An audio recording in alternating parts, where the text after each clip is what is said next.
दोस्तों, विश्व के संपूर्ण रूप देवी से ही प्रकट हैं। अखिल विश्व ही देवीमय है। ऐसे मां आदि शक्ति की उपासना का पावन पर्व चैत्र नवरात्रि इस महीने की 17 तारीख तक यानी 17 अप्रैल 2024 तक मनाया जाएगा।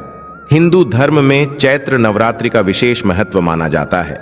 ऐसा इसलिए क्योंकि इसी दिन से हिंदू नव वर्ष यानी कि नव संवत्सर की भी शुरुआत होती है। होली के बाद चैत्र नवरात्रि का प्रारंभ होता है और इस दौरान मां दुर्गा की आराधना की जाती है। चैत्र नवरात्रि को बड़ी नवरात्रि भी कहते हैं। देवी तुलजा भवानी बड़ी माता मानी जाती है तो चामुंडा माता छोटी माता जाती हैं। बड़ी नवरात्रि को बसंत नवरात्रि और छोटी नवरात्रि को शारदीय नवरात्रि कहते हैं। दोनों के बीच 6 महीने की दूरी है। नवरात्र का मतलब है 9 विशेष रात्रियां एल।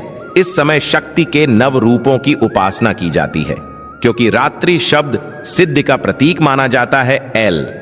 इन 9 दिनों में मां के 9 रूपों की विधि विधान से पूजा अर्चना करने से विशेष फलों की प्राप्ति होती है। मां जगदम्बे को प्रसन्न करने के लिए भक्त इन 9 दिनों में उपवास रखते हैं और विधि विधान से पूजा करते हैं। मां के विविध रूप भक्तों के लिए उत्पन्न परिस्थिति में करुणा के प्रतीक ही है। मान्यता है कि नवरात्रि में मां दुर्गा की सच्चे मन से आराधना की जाए तो जातक की सभी मनोकामनाएं पूरी होती हैं। हिंदू धर्म ग्रंथों में नवरात्रि व्रत रखने के कई लाभ और महत्व के बारे में बताया गया है। धार्मिक और वैज्ञानिक दृष्टिकोण से व्रत रखना मनुष्य के लिए बहुत फायदेमंद होता है। मां दुर्गा को सुख संपत्ति और धन की देवी माना जाता है। एल नवरात्रि व्रत की महिमा शास्त्रों में भी वर्णित है। नवरात्रि का व्रत रखने से माता रानी प्रसन्न होती हैं और अपने भक्तों को सुख समृद्धि का वरदान देती हैं। साथ ही नवरात्रि के 9 दिन व्रत रखने से तन, मन और आत्मा की शुद्धि होती है। कहा जाता है कि जो भक्त नवरात्रि का व्रत रखते हैं उन्हें उत्तम लोक की प्राप्ति होती है। मां की कृपा प्राप्त होने से दुर्भाग्य भी सौभाग्य में परिवर्तित हो जाता है। मां अपने बच्चों की सभी गलतियां, सभी पापों को क्षमा कर देती है, उन्हें मार्ग पर लाती हैं, दुख कष्ट रहित जीवन प्रदान करती हैं। नवरात्रि के ये 9 दिन मां की कृपा प्राप्त करने के लिए सर्वश्रेष्ठ माने जाते हैं। इन दिनों थोड़े से प्रयास से ही आप माता रानी को प्रसन्न कर सकते हैं। आज के इस वीडियो में हम मां की कृपा प्राप्त करने का एक बहुत ही सरल और प्रभावशाली उपाय बताने वाले हैं। इस उपाय को करके आप अपने कष्ट मिटा सकते हैं, जीवन की बड़ी से बड़ी परेशानियां दूर कर सकते हैं, घर में सुख शांति और समृद्धि ला सकते हैं। इस उपाय से सदा सदा के लिए मां दुर्गा की कृपा आप पर बनी रहेगी। ये उपाय नवरात्रि के दौरान किसी भी दिन कर सकते हैं, लेकिन हो सके तो रोज 9 दिनों तक आप इस उपाय को श्रद्धा पूर्वक करें, क्योंकि ये 9 दिन मां की कृपा प्राप्त करने के लिए सर्वश्रेष्ठ माने जाते हैं। इन दिनों में विशेष लाभ मिल सकते हैं। आगे बढ़ने से पहले आपसे रिक्वेस्ट करते हैं कि वीडियो को लाइक जरूर करिएगा, दोस्तों को शेयर कर दीजिएगा और अगर आपने अभी तक चैनल को सब्सक्राइब नहीं किया है तो चैनल को सब्सक्राइब करके बेल आइकन जरूर दबाइएगा। दोस्तों, स्वच्छता पवित्रता का ख्याल तो हम हर मंगल समय पर करते ही हैं, लेकिन फिर भी ये उपाय करने के लिए स्नानादि कर स्वच्छ वस्त्र परिधान करें। अशुभ रंग के कपड़े ना पहने। नारंगी, लाल, गुलाबी, पीले, हरे ऐसे शुभ रंग के कपड़े पहनकर आप पूजा आराधना करें। मां के समक्ष लाल ऊनी आसन लगाकर बैठ जाए। देवी देवताओं को नमस्कार करें। कलश को नमस्कार करें।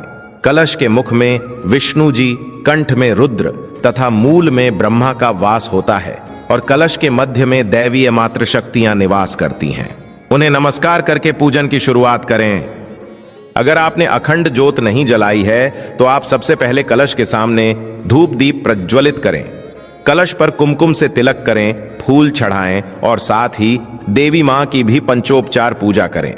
उन्हें फल मिष्ठान का भोग लगाएं। अब आप एक थाली लेकर उसमें एक खाली दीपक रखें। इसमें बाती नहीं लगानी है। मिट्टी का, आटे का, धातु का कोई भी दीपक चलेगा। फिर एक कपूर का टुकड़ा शुद्ध घी में डुबोकर फिर इस दीपक में रखें और जलाएं। इसके बाद आप 2 साबुत लौंग यानी अखंड और फूल वाली लौंग लें। लौंग को भी घी में डुबोकर फिर उसे जलते हुए कपूर पर रख दें और फिर इस कपूर और लौंग की जलती हुई लौ से आप मां के 9 रूपों की आरती उतारें। आरती उतारते समय मां का नाम स्मरण करें। सबसे पहले जय मां शैलपुत्री कहते हुए मां शैलपुत्री की 2 बार आरती उतारें। फिर आप जय मां ब्रह्मचारिणी कहते हुए मां ब्रह्मचारिणी की 2 बार आरती उतारें।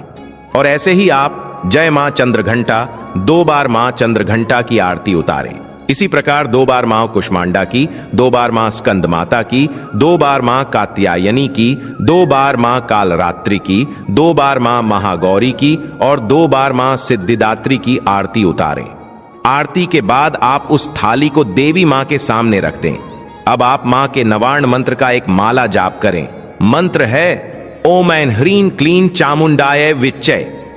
इससे मां दुर्गा की 9 शक्तियां जागृत हो जाती हैं। मंत्र जाप के पश्चात देवी मां को नमस्कार करके अपने कष्ट समस्याओं का लेखा जोखा मां के सामने रखें। उन्हें अपनी हर परेशानी बताएं, उन समस्याओं के निराकरण की विनती करें और सदैव कृपा बनाए रखने का आशीर्वाद मांगकर प्रार्थना करें। मनोकामना की पूर्ति के लिए प्रार्थना करें। दोस्तों, नवरात्रि में इस तरह देवी मां का पूजन करने से मां की असीम कृपा प्राप्त हो जाती है। पूजन और व्रत का पूर्ण फल प्राप्त होता है।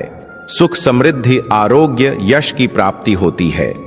नवरात्रि के 9 दिनों में किसी भी दिन किसी भी समय आप ये उपाय कर सकते हैं, लेकिन ये 9 विशेष सिद्धिदायक रात्रियों का पर्व है।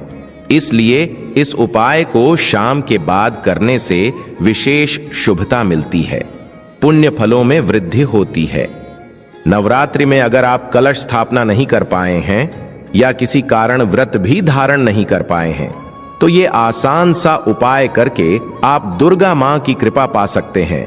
हर नवरात्रि पर यह उपाय करने से सदा सदा के लिए देवी मां की कृपा बनी रहती है और जिन पर देवी मां की कृपा होती है उनका दुर्भाग्य भी सौभाग्य में बदल जाता है। दोस्तों, इस उपाय पूजा आराधना के साथ ही नवरात्रि में जरूरी है। कन्या पूजन। शास्त्रों के अनुसार 2 वर्ष की कन्या के पूजन से दुख दरिद्रता दूर हो जाती है।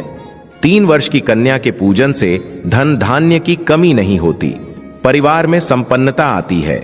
4 वर्ष की कन्या की पूजा से परिवार का कल्याण होता है। 5 वर्ष की कन्या को पूजने से निरोग जीवन मिलता है। 6 वर्ष की कन्या की पूजा से विद्या, विजय, राजयोग की प्राप्ति होती है। 7 वर्ष की कन्या का पूजन करने से ऐश्वर्य की प्राप्ति होती है। 8 वर्ष की कन्या के पूजन करने से वाद विवाद में विजय प्राप्त होती है। 9 वर्ष की कन्या का पूजन करने से शत्रुओं का नाश होता है और कार्यों में सफलता मिलती है। 10 वर्ष की कन्या सुभद्रा कहलाती है। इसकी पूजा से भक्त की हर मनोकामना पूर्ण होती है।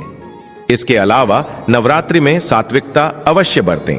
आप व्रत पूजा करें या ना करें, लेकिन मांस, मदिरा, लहसुन, प्याज इत्यादि से दूर रहें, क्लेश कलह से दूर रहें, ब्रह्मचर्य का पालन करें, बुरी आदतों को त्याग दें। साथ ही आप नवरात्रों में कन्या पूजन करें या ना करें, लेकिन आपको ऐसा संकल्प इन नवरात्रि में अवश्य लेना चाहिए कि आप समाज की कन्याओं और महिलाओं को हमेशा आदर भाव देंगे। शायद इस चैत्र नवरात्रि में माता को यही सबसे बड़ी भेंट हो सकती है। आज के लिए बस इतना ही। दोस्तों, अगर माता रानी को सच्चे हृदय से चाहते हैं तो कमेंट में जय माता दी अवश्य लिख दें।